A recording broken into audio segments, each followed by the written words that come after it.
Have you ever caught a look, just a second too long, from someone you didn't expect? A glance that lingered, said more than words could, then vanished the moment it was noticed? And what if that person is married?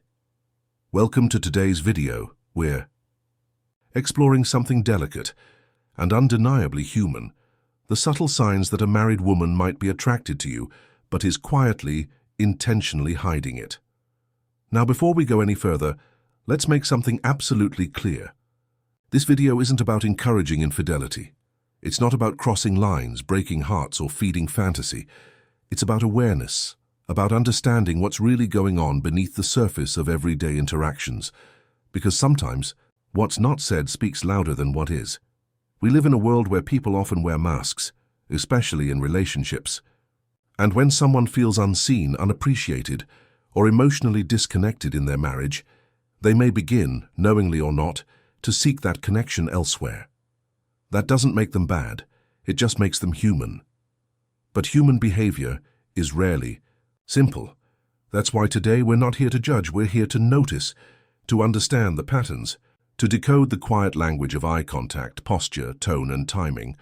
Because the more we understand these signals, not to act on them, but to respect them, the better we become at handling relationships with integrity.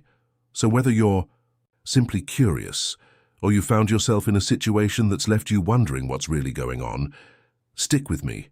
This isn't a guide for seduction, this is a guide for insight, for boundaries, for self-awareness, and most of all for doing the right thing, even when the signs point the other way. Let's begin. Why she might be interested. Let's take a step back for a moment.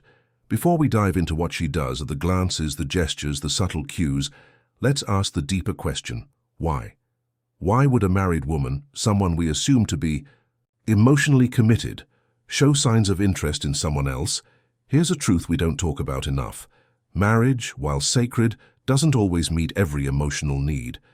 It's possible to love someone and still feel invisible, to share a home but not feel seen. Sometimes she's not looking for romance, she's looking for recognition. Think about it. When was the last time someone genuinely noticed her, not just as a wife or a mom or a colleague, but as a person?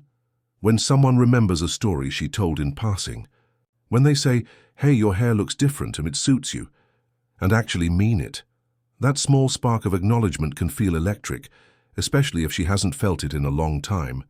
It's not always about physical attraction. In fact, most of the time it isn't. It's about emotional resonance, a sense of being understood in a world that's gotten a little too loud, or a marriage that's gotten a little too quiet. That doesn't make it right, but it does make it real. And recognizing this doesn't mean condoning it, it means understanding it. Because before we judge someone for the signs they give off, we have to ask, what needs aren't being met behind those signs? Attraction often starts with a moment, a compliment, a shared laugh, a feeling of being noticed. And sometimes that moment grows into something more, not because it was planned, but because it filled a silent space no one else was listening to. Let's keep going. The signals get subtler, but no less powerful. Body language speaks first. Sometimes the body speaks long before the mouth ever opens. In fact, when it comes to hidden feelings, especially the kind someone doesn't want to admit, body language is often where the truth slips through. Let's start with the eyes. If you've ever caught her looking, not just glancing, but really looking, you'll know the difference. It's that lingering gaze across the room, the kind that holds for a beat too long, until she notices you noticed, and quickly looks away. It's in that tension, the pause and the retreat, where something unspoken is hiding. Then there are the little gestures, fixing her hair, adjusting her blouse, lightly touching her neck or smoothing her sleeves. They might seem small, innocent even, but they're rooted in instinct. We all want to look our best when someone catches our attention. It's not vanity. It's vulnerability. And the posture. It tells a whole story. Notice if her body is angled toward you during conversation, if she leans in just a little when you speak. If her arms stay relaxed and open, those are signs of comfort, interest, and connection. But here's the real giveaway, the shift. The moment someone else walks into the room, and suddenly, her body changes. She crosses her arms. She steps back. She avoids your eyes. That contrast isn't random. It's a sign of inner conflict, her internal world trying to stay in control while her body slips up just enough to be noticed. The truth is, body language is a dance of intention and instinct. She may never say a word, but her silence, it has shape, it has posture, and if you're paying attention, you'll realize it's speaking to you. Up next, we'll explore how her words might echo what her body's already confessed. When her words speak louder than they should sometimes, it's not what she says, it's how she says it. The tone, the timing, the unnecessary depth in something that should have been a simple answer. You ask her, "How was your weekend?" And instead of the usual busy, kids, errands, she pauses, then tells you a story about a walk she took alone, a moment she had with herself. A feeling she can't quite name but somehow trusts you enough to share. That's not small talk, that's connection. Pay attention to how she remembers things too. That random band you once mentioned in passing? She brings it up a week later. Your favorite coffee order? It shows up on your desk. These aren't coincidences. They're micro-expressions of care, little clues that she's not just hearing you, she's listening. And the compliments? They hit different. She's not saying, "Nice shirt." She's saying, "You have this way of making people feel calm." She's noticing your ideas, your humor, your values, the things most people overlook. Why does that matter? Because when someone speaks to your spirit, not just your surface, you feel it. It's warm, intimate, almost dangerously affirming. Now here's the thing, it can all still feel subtle. She's not flirting, she's not obvious. But somehow, you leave the conversation feeling seen, respected, known, and that's the point. When her words carry an energy that sticks with you long after the conversation ends. It's worth asking, is this just kindness, or is something deeper reaching out, quietly, carefully, hoping you'll notice? Next, we'll explore what happens when she starts finding excuses to be near you. Because attention often walks before it speaks. When proximity isn't accidental, here's something to think about. Have you noticed she's always there? Not in a dramatic way, not in a way that draws attention, but quietly, repeatedly, like showing up at that meeting she usually skips, or walking past your desk 3 times in one afternoon. No real reason, just passing through. Sometimes closeness isn't about words, it's about space, because when someone is drawn to you but doesn't want to admit it, not even to themselves, they'll often let their presence speak for them. It might start small.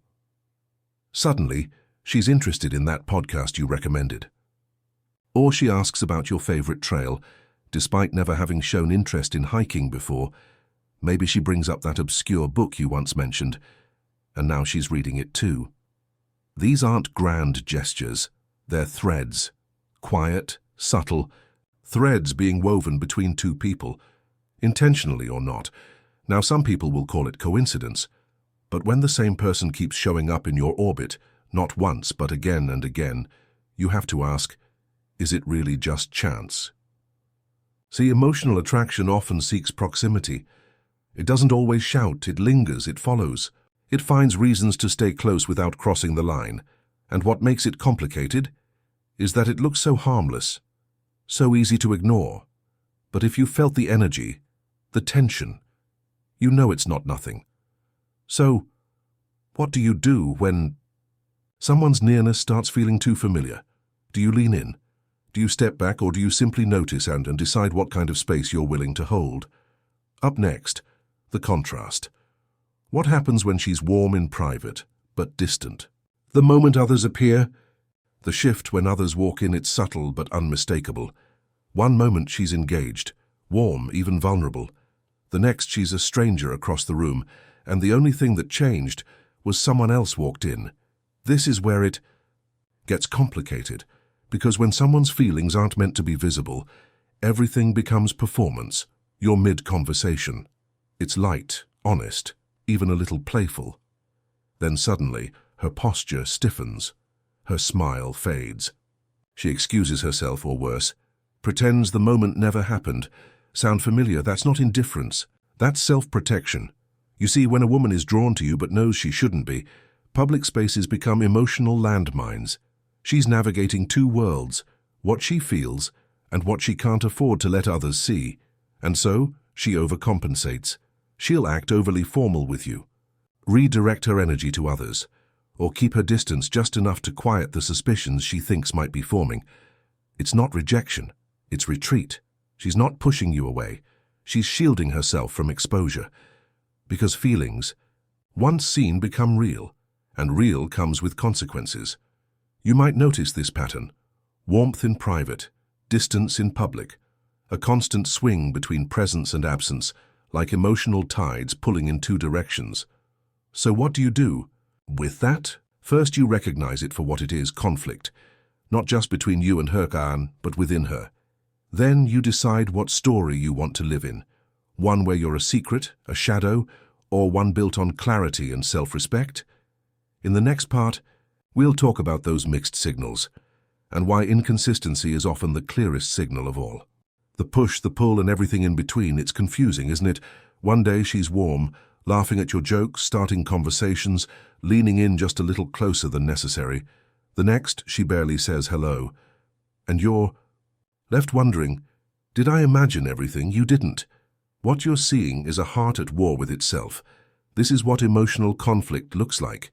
It doesn't come with fireworks or drama. It comes in waves, in hesitations, in inconsistent presence. Because here's the truth: she feels something, but she's also trying not to. In private, when no one's watching, she's open, light, even tender. But in public, she retreats. Why? Because where there are eyes, there's judgment. And where there's judgment, there's fear. Of being seen, of being questioned, of crossing a line she's not ready to admit she's approaching. Mixed signals aren't always manipulation. Sometimes they're self-defense. The back and forth isn't a game, Anna, it's a struggle between what pulls her toward you and what's pulling her back into the world she's already built. Think of it this way: she's standing in a doorway, 1 foot in comfort, 1 foot in curiosity, and she's not sure which way to move, so she oscillates. And if you're caught on the other side, it can feel like emotional whiplash. The question isn't, is she into me? The real question is, can she allow herself to be? And more importantly, is it fair for you to keep waiting while she decides?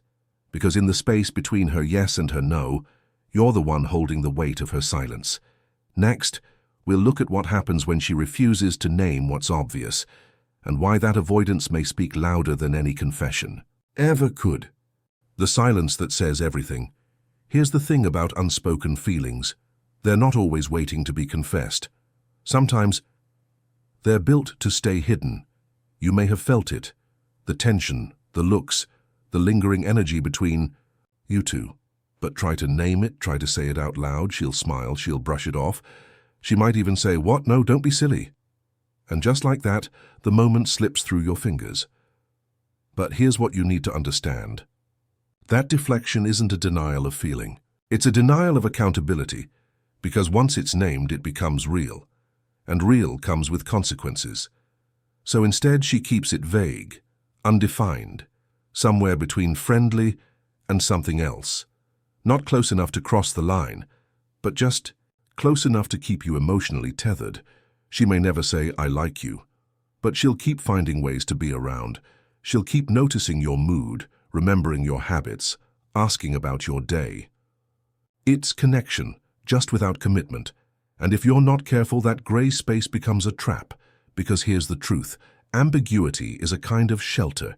It gives her just enough closeness to feel something without having to risk everything. But what about you? You're left in limbo, reading between the lines, holding a weight you were never meant to carry. So ask yourself, not just what she feels, but what she's willing to claim. Because until that moment happens, you're not in a relationship. You're in a question mark. In our final segment, we'll talk about how to navigate this with integrity, and why protecting your peace sometimes means walking away from someone who refuses to speak their truth. How to handle the situation. What do you do now? You've seen the signs, you've felt the tension, you've walked the tightrope between connection and confusion, but now comes the most important step: deciding who you want to be in this story. Because here's the truth. She's married. No matter how subtle the signals, no matter how strong the pull, crossing that line doesn't just risk her world, it risks yours too. Boundaries aren't about rejection. They're about protection for both people involved. And sometimes the most respectful thing you can do is to step back before anything steps too far. Start with self-awareness.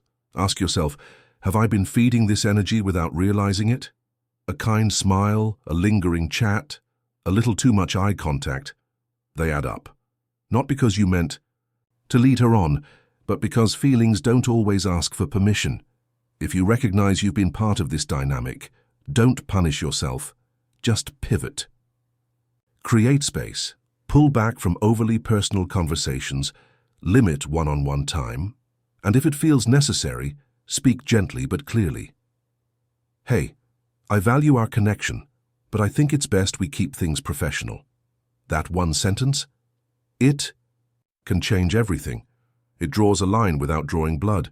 It keeps dignity intact, hers and yours, because in the end, maturity isn't about pretending feelings don't exist. It's about managing them with integrity. And sometimes the most courageous thing you can do is walk away from the attention you didn't ask for before it becomes a bond you can't break. Coming up next, we'll talk about how to build healthy emotional connections, where no one has to hide and everything can finally be honest. Final takeaway, let's take a breath, because if you've made it this far, it means you're not just curious. You're thoughtful, you care, and maybe, just maybe, you've been here before. You've seen the signs, you've felt the pull. But here's the truth no one tells you. Recognizing the signs, it doesn't mean you have to follow them. We are human. We are wired for connection. But maturity is learning that not every connection needs to become a chapter. Some are meant to teach us, to test us, to remind us who we are and who we refuse to become. So yes, notice the patterns, feel the energy, but then ask yourself, what does integrity look like in this moment? What does self-respect sound like in your silence? Because being emotionally intelligent isn't about knowing what someone feels. It's about knowing how to respond with grace. Even when it's complicated, and most of all, it's about boundaries, not walls. Just clear, steady lines that say, I can feel something, and still choose not to act on it. That's strength. That's leadership. That's love. The kind that protects, not consumes. So whatever situation you're in, remember this. Healthy connections don't rely on secrecy or confusion. They're built on trust, on honesty, on two people who can face themselves and each other with clarity. And sometimes the most powerful move isn't stepping in, it's stepping back with peace, with kindness, and with your dignity intact. Thanks for staying with me. If this spoke to something in you, hit that like button, share it with someone who needs to hear it, and subscribe for more content that honors the quiet strength inside us all.